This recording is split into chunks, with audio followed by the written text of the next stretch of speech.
Guys, Andrea here from the Freedom Road Socialist Organization, officially inviting you to our Celebrate May Day social and program being held on Friday, May 1st at Villa Arco right here in Milwaukee at 804 West Greenfield Avenue, starting at 6 p.m. Join the Freedom Road for food and refreshments while we discuss international solidarity of the working class and our strategy for revolution. You're not going to want to miss out on this. Make sure you mark your calendars for May Day, and I'll see you all there. Solidarity.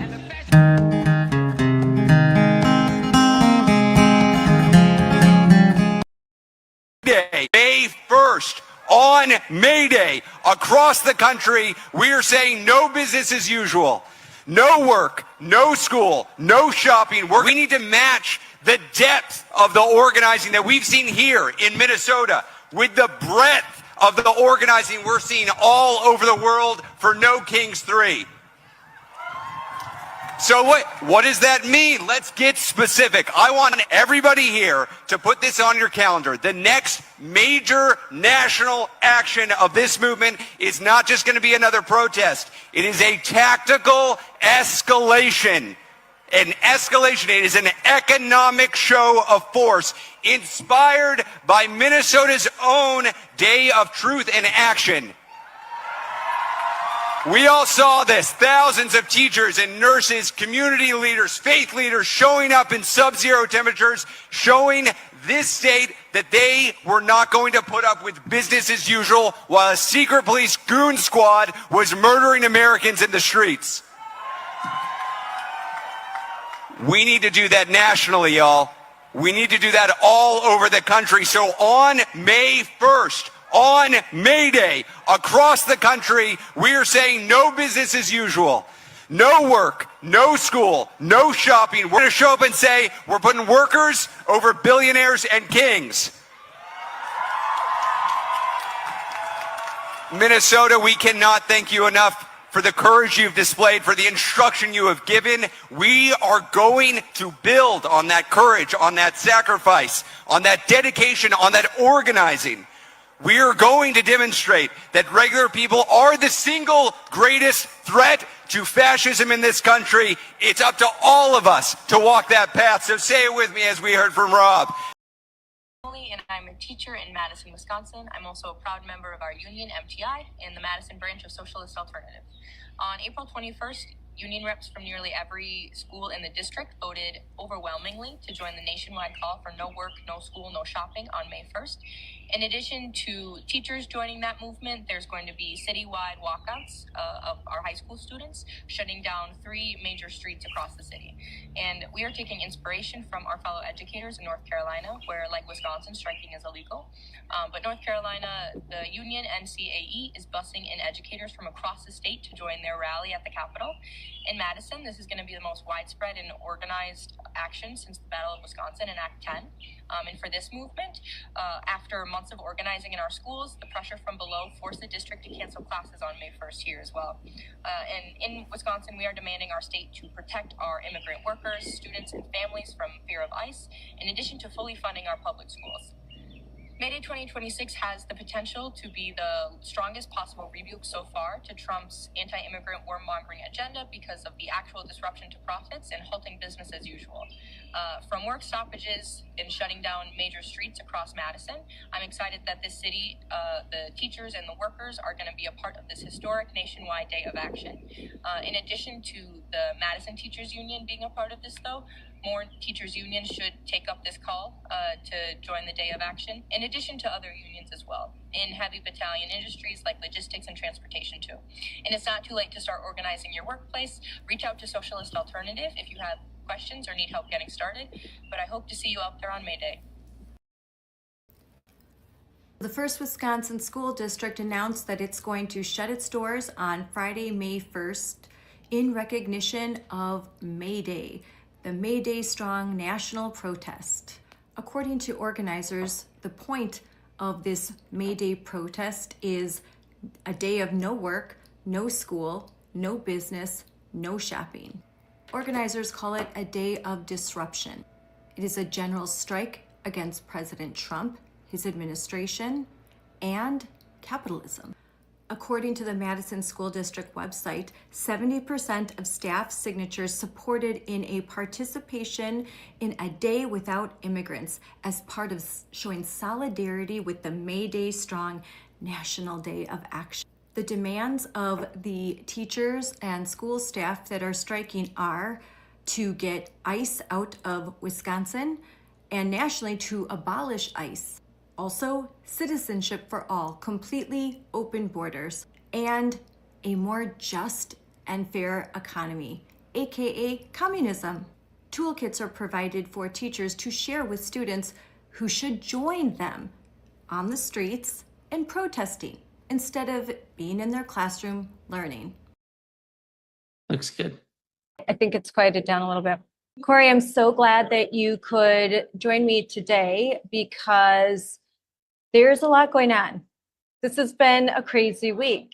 Every time I think it's going to slow down a little bit, something happens. And on Tuesday night, there was a huge announcement. There was a press conference with the Department of Justice and the FBI where it was announced that SPLC was indicted by a federal grand jury with 11 counts of fraud and all sorts of things. I was not surprised. I know you were not surprised. A lot of people apparently were surprised. Before we start to talk about May Day, what are your thoughts about the announcement? SPLC, I know you were on their hate map along with us. I think you guys were on the 2023. I think you guys were on the hate map. You guys made it official. Mine, I was in an email blast or something. I'm still on their website on their hate watch as a far-right commentator, listed alongside Tim Pool and Jordan Peterson and a bunch of others as well. At the time, I said this was a badge of honor. If you're catching flack, you're over the target. I think we were on the right course from the beginning. Now we're finding out with the federal indictment with these 11 charges from the grand jury that they were basically selling something that they were funding. They were basically saying, we're here to combat white supremacy and the KKK. And then lo and behold, we find out that they're funding through shell companies the KKK. You're using donor money to fan the flames of division themselves. It's totally bonkers. I knew they were crazy. I didn't know they were actually funding their supposed opposition. It's big news. And then I also did some digging after I saw that come out this week, found that the Southern Poverty Law Center has funneled at least hundreds of thousands of dollars to the National Education Association, some money also to Randy Weingarten's American Federation of Teachers. Now, why in the world is the SPLC funneling money to the major teachers unions in the United States? I haven't dug in deep enough to see that yet, but I did also find out that they co-founded an organization alongside the teachers union called Public Funds Public Schools. And, you know, that's an anti-school choice organization. And that's why I ended up on their hate watch. Maybe that's why you guys were all on their hate map as well, because we're supporters of parental rights in education. The teachers unions are not, and they've locked arms with the Southern Poverty Law Center, who's deep trouble this week. And I'm interested to see how these May Day protests unfold next week, but I did just receive an email from the Chicago Teachers Union. They're basically ground zero for stepping on rakes and really making a fool of themselves. They haven't removed me from their email list yet. I don't know why they haven't done that yet, but I got their curriculum and exposed them on X yesterday, and it is a real doozy. It's crazy. I do have to say I was also on their March Madness. Every year they had a March Sadness, and I unfortunately never won. I was never in the top bracket, but I was in the running for the biggest grifter. I was honored to be alongside Jennifer Say. Beat me out. That's good company. So you're on the right we can list. Laugh or we'll cry, because the things we have been talking about in some other podcasts, what they put me through and many other parents is shocking. It's appalling, and I definitely want justice. So I'm looking forward to learning more about these indictments, and I appreciate the fact that the Trump administration, the Department of Justice, the FBI, that they are continuing to investigate this absolutely fraudulent group, the Southern Poverty SPLC, because what they've done where they couldn't find this white supremacy. They Created made in the it. thin air. They invented Yeah, it. it's crazy. Yeah, so And I'm glad there's going to be some accountability me as too. well. Now, I'm not surprised. I do see my not surprised face that the SPLC is connected with the teachers unions, with Randy Weingarter, with Becky Pringle. Not surprised at all. But I bet there are a lot of people that would be surprised to hear this. And that's why it's great. We need to get this information out of our own echo chamber and into the mainstream so that parents can understand why their kids are struggling with reading, why the proficiency rates are low. It's because these unions are completely focused on politics, on power, on taking down President Trump. They are not focused on educating our kids. Yeah, and I got this that even shocked me yesterday from the Chicago Teachers Union. I thought it was going to be locked behind a password protected sheet. If they were smart, they would do that. But I got in with my personal email address, and they're circulating this curriculum to teachers, certainly in Chicago, but they're probably pushing it out further as well. But they're indoctrinating kids by having these slideshows calling President Trump a fascist. They have a slide that says, "What is fascism?" And they create all these bullet points of things that Trump has done. They're trying to create parallels and label our duly elected president of the United States as a fascist. It goes back to the NEA's resolutions from last year, where they passed one in Portland, Oregon, to spend tons of money to label President Trump as a fascist. They misspelled the word fascism that time in their resolution. They didn't this time. I was actually pretty surprised they were able to get the spelling right this time. But they, it's like guiding questions in one of them. I'm just reading it from my phone. It says, what lines have been crossed by President Trump? What can or should be done to stop him? So they're mobilizing the troops. They're trying to get kids at a young age brainwashed to not like conservatives, certainly not like President Trump. And in another slide, they actually compared slavery to abolishing the police, ICE, and prisons. So they're trying to make equivalences here and saying that, well, if you support abolishing slavery because that's really bad, we also must then support abolishing the police. I thought they were done with this rhetoric of defunding the police, but they're even going further with the union saying we shouldn't have police at all. We shouldn't have prisons at all. People should just be able to run the streets, break crimes, commit crimes, break the law, and hurt people. And I thought that was nuts. And they took it a step further, Scarlett. They also had a slide where they're instructing teachers and students to go and call their senators, to go lobby the legislature to tell them to not pass a bill to fund the Department of Homeland Security. And they also pushed them to call the legislators to abolish ICE at the same time. And so they're not just having the adults do this. That would be bad enough for the teachers to be politicized, but they're trickling it down all the way to the kids. And we see this with this May Day protest that is planned on May 1st, which is next Friday. Of course, they chose May 1st. This is a widely known socialist communist day every year. And so, of course, they coordinated that same day as May 1st. They called for no school, no work, and no shopping. Of course, they wanted every reason not to work.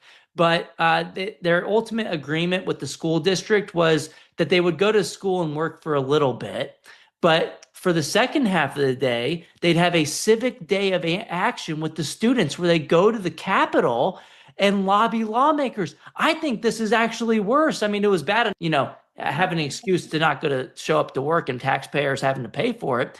But their kind of resolute agreement with the district was to say, no, you still have to work. We're still going to have schools open.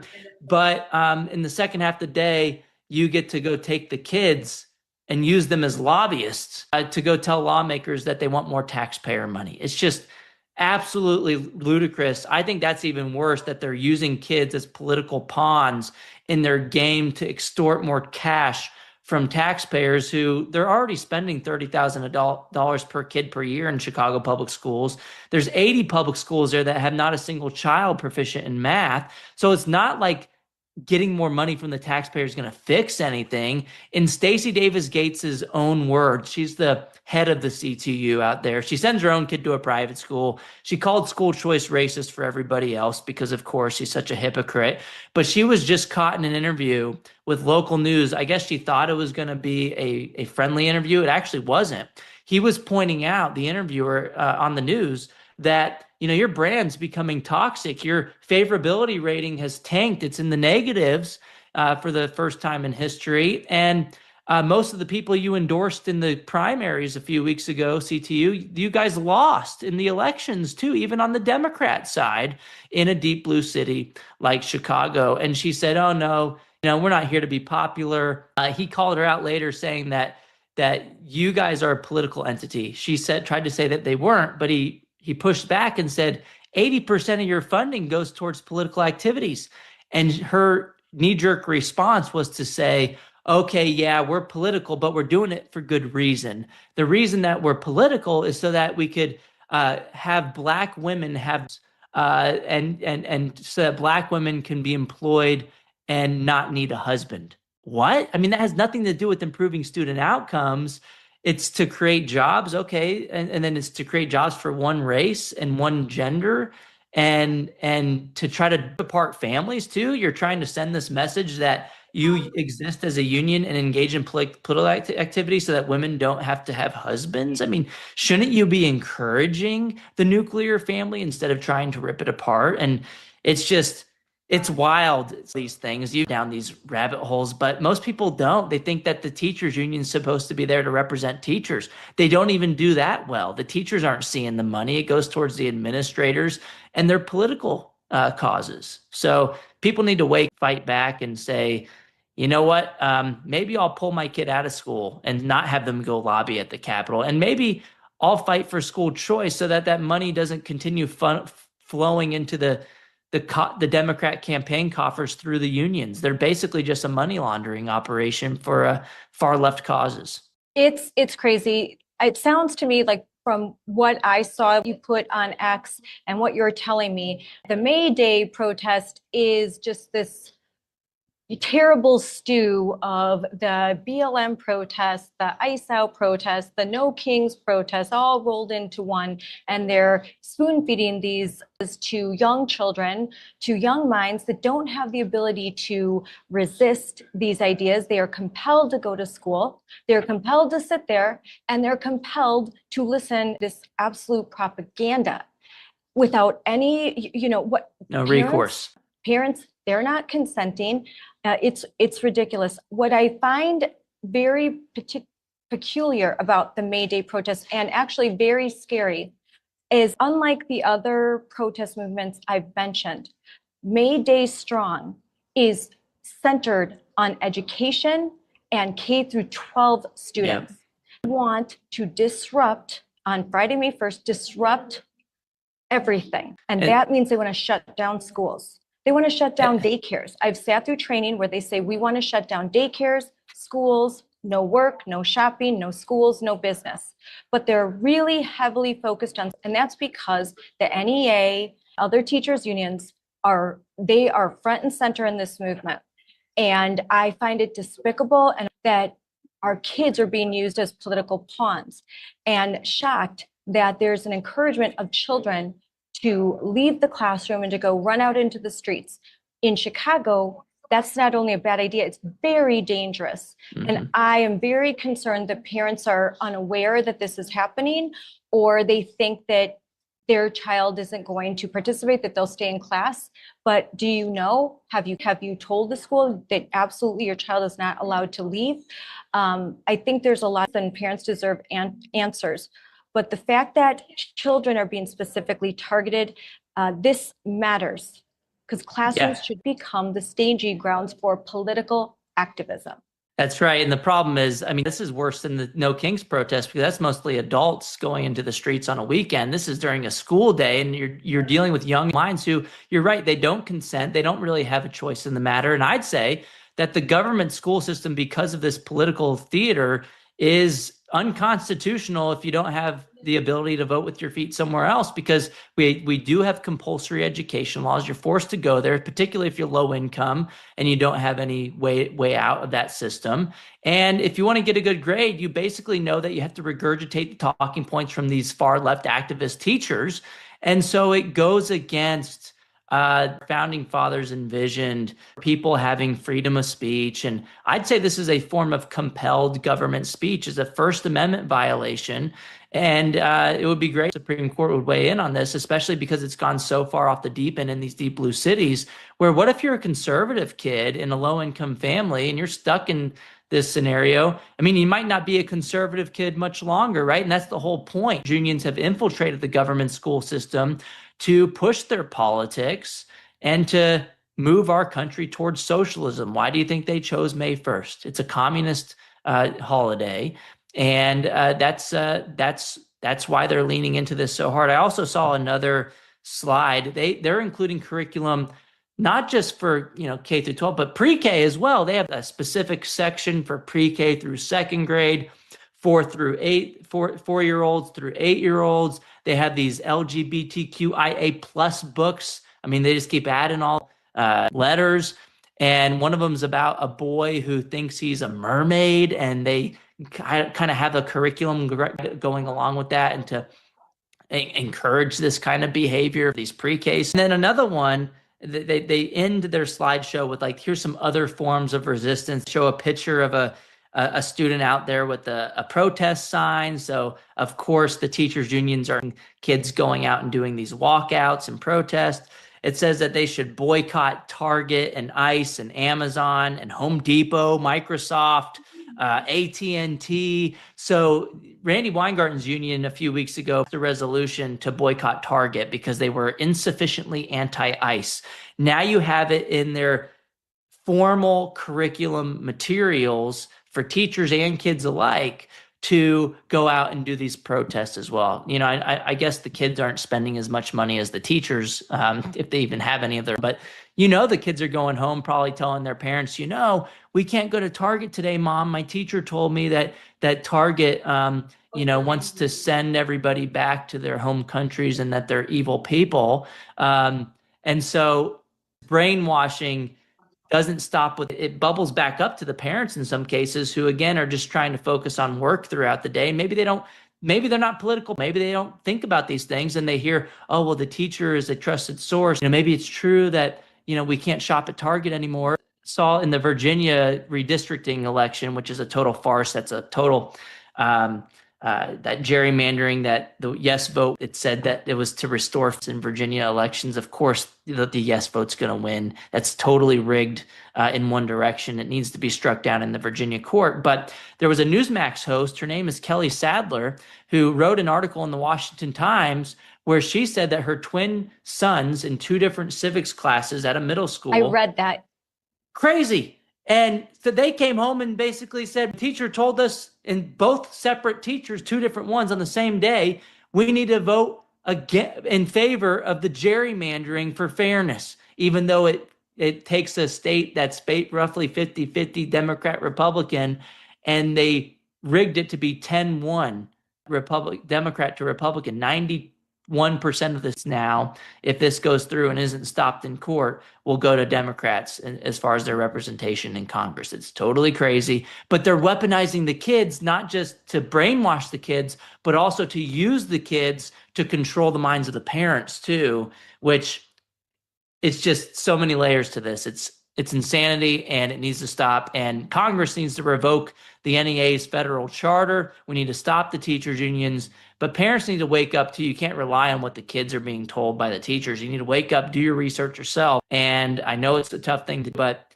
try to homeschool, try to pull your kids out, because before it's you want to do it before it's too late, because all of a sudden you're going to get hit in the face and say, where did this happen? Why did my child turn into a social justice warrior? Even in conservative households where you think that, you're doing a good job, and you probably are. It's hard to fight back against 7 hours a day for 13 years of these kids' lives, and by multiple people in that building who are seen as trusted adults. You might be surprised in a few years, and I just trying to tell you, you don't want to get there. You don't want to have to undo all the brainwashing. Let's stop it from the start before it gets too late. It's very difficult to undo that level of brainwashing. You have to have constant conversations with your kids, ask them what's happening, especially like in Virginia, there's a hot button issue. Make sure that you're just checking in, like, hey, are your teachers talking about what's going on in the classroom? And when you find something out, you have to take care of it right away. I did some research after looking at the materials that you posted today, looking into the ties between the NEA and this coalition group. And so I found a legal firm that gives advice to school districts. So this is completely nonpartisan.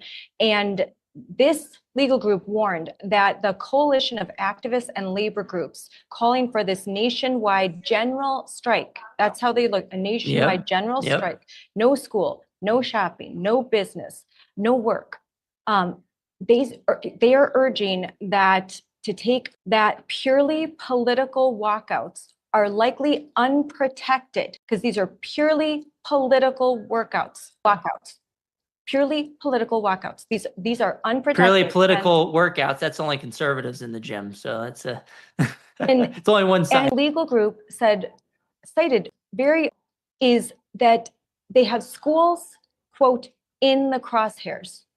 So even this legal group recognized that entire May 1st event is focused on our kids, on schools, and they call it a structure test event. Yeah, we're going to do it and we'll see. Nothing's going to happen. Let's see what happens. Let's see what happens. And what you said is completely correct. This is political speech. It's also forcing people to be involved in the strike, because if they shut down daycares and schools, parents are going to have to call into work and say, I can't come in. They're being forced to strike, even if they don't want to. And they were even calling for nurses to call in sick. I was shocked to hear that, considering that I thought that these were the caring, compassionate folks.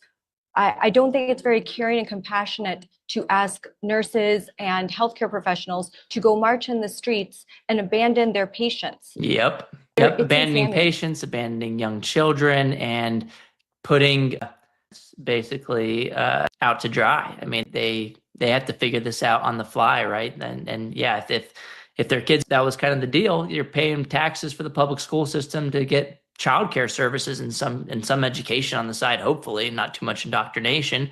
And then all of a sudden, oh no, actually, the kid's going to go lobby at the. And if you don't like it, well then too bad, or you're going to have to call out of work. And yeah, there's basically no choice here. It's things happen at the last minute. And by the way, there's a lot of states for teachers. They're still going to do it. And as we've seen in other years, it's usually just like a slap, if anything. Oh, don't do it again next time. And then they keep doing it. It's like need stronger accountability mechanisms for a long. School choice is the best one we have, because if you figure out that you're in a school system where they keep engaging in these political protests, well, I'll just take that money and go somewhere that does not engage in these political activities, and that gives me certainty that I'm going to have a place to send my child while I go to work. And so these other measures from the top, and that we can fight them in court later, for the time being, if you're that parent that's stuck, there's typically no accountability if you're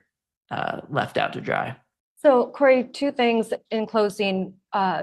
Do you think that this could backfire? Do you think this is massive overreach, that they're overplaying their hand? And what is your call to action for parents? I think it is backfiring already. And you get the Chicago Teachers Union's favorability rate is going down the toilet. They're at net negative 26% favorability. That's about as bad as it can get.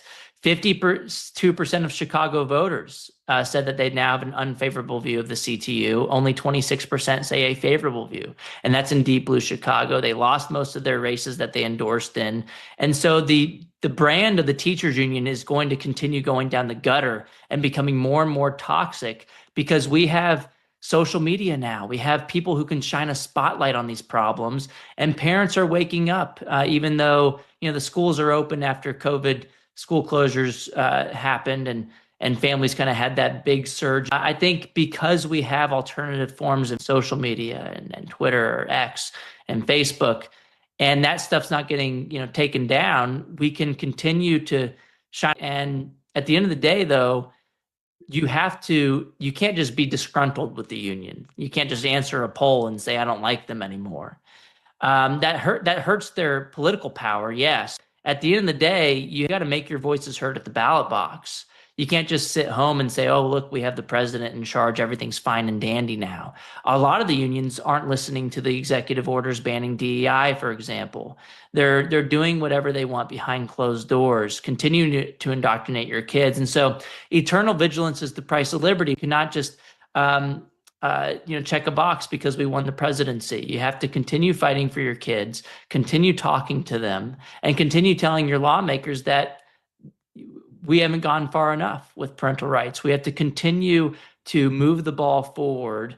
And just because you pass a ban on, you still have to continue to watch what's happening and to hold people accountable. And so your job as a parent is the most important one in the world. And that your kids are depending on you. And if they don't depend on you, they're going to look for other people like their teachers who might be pushing politics onto them. And so be involved with your child's education, be involved with their life, and you won't regret it. What you will regret is if you your eyes, put the blinders on, and make pretend that the government's doing a good job. 100%. Thank you so much for coming on to talk about this. This is a really important issue. This is a nationwide call to protest. I'm going to be spending a lot of time posting just like you.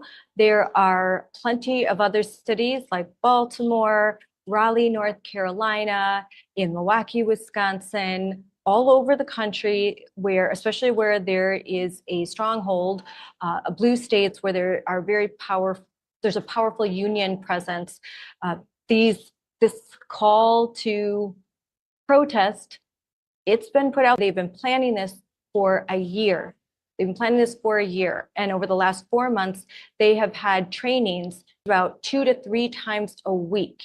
There are over 500 far left activist organizations that are working with unions in this May Day strong protest. I think it's a sleeper issue, and I don't want a lot of parents to be surprised. On Friday, May 1st, my call to action is to call your school to make sure that they know that you expect school to be open, and that under no circumstances is your child allowed to leave the school without your permission, and they are not allowed to engage in these political activities in the classroom. So do some digging. If it means a surprise visit to your school, do it, especially if you have middle school or high schoolers.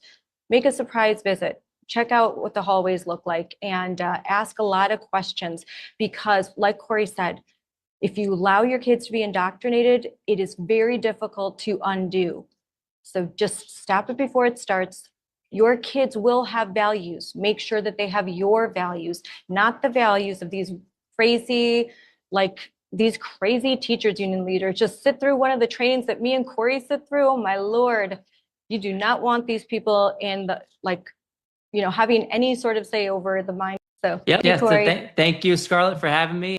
Keep tooting the horn, and hopefully more parents wake up and fight back. Yep. All right. I'll talk to you later. Bye. All right. Thanks, Scarlett.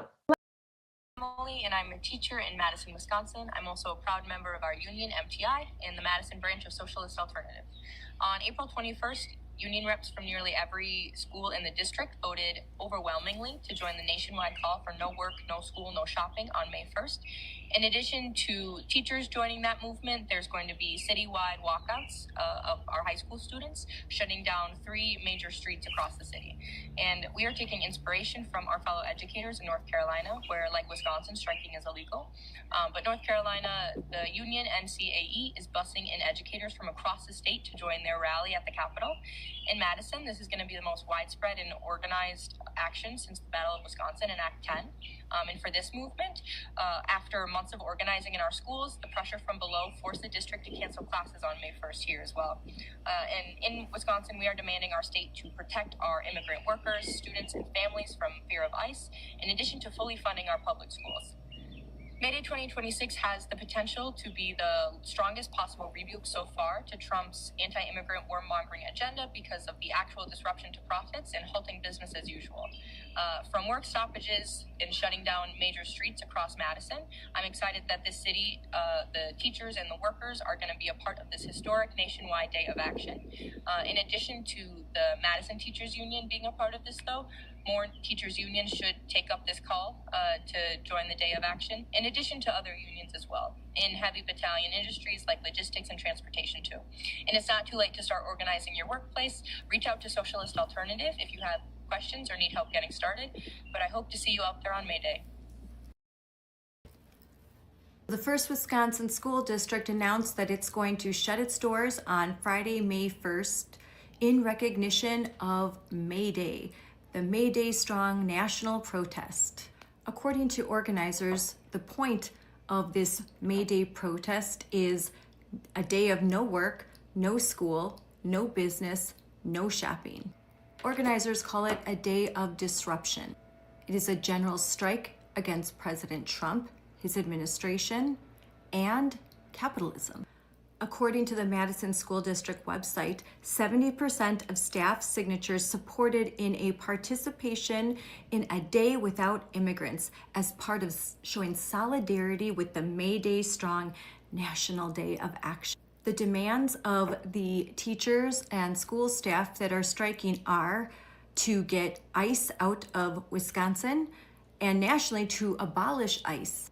Also, citizenship for all, completely open borders, and a more just and fair economy, aka communism.